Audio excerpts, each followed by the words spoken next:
शिंदेंच्या बालेकिल्ल्यात विरोधात दोन्ही ठाकरे बंधूंची रणनीती आखण्यात येते। एकीकडे मनसे अध्यक्ष राज ठाकरे आज अंबरनाथ, कल्याण, डोंबिवली दौऱ्यावर आहेत, तर दुसरीकडे शिवसेना पक्षप्रमुख उद्धव ठाकरे यांनी अंबरनाथ, बदलापूर, कल्याण, डोंबिवली येथील पदाधिकाऱ्यांसोबत मातोश्रीवर बैठक बोलावली आहे।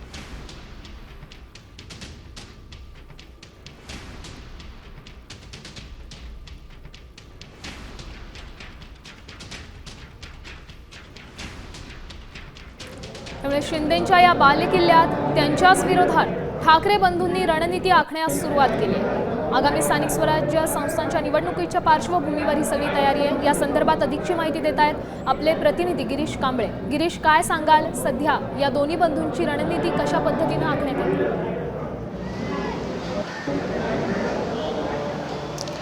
दोन्ही ठाकरे बंधू म्हणजेच उद्धव ठाकरे आणि राज ठाकरे यांनी शिंदेंचा जो बालेकिल्ला आहे, कल्याण, डोंबिवली असेल, याशिवाय अंबरनाथ असेल, या भागांमध्ये आता रणनीती आखायला सुरुवात केलेली आहे शिंदेंच्या विरोधात। आज राज ठाकरे स्वतः कल्याण, डोंबिवली असेल, अंबरनाथ असेल, बदलापूर असेल या दौऱ्यावर आहेत। तर आजच उद्धव ठाकरे यांनी देखील या भागातील पदाधिकाऱ्यांची बैठक आज मातोश्रीवर बोलवलेली आहे।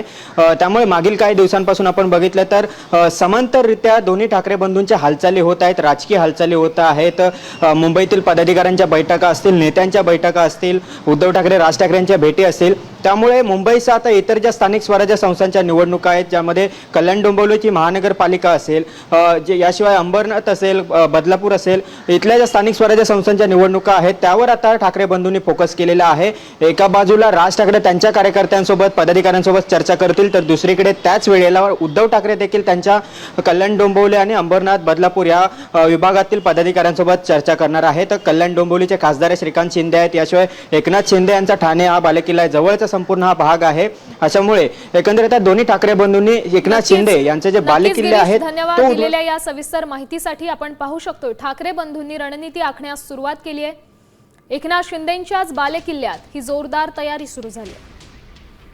आता isakal.com आहे देशातील नंबर 1 ची मराठी न्यूज वेबसाईट। प्रत्येक अपडेटसाठी isakal.com ला नक्की भेट द्या।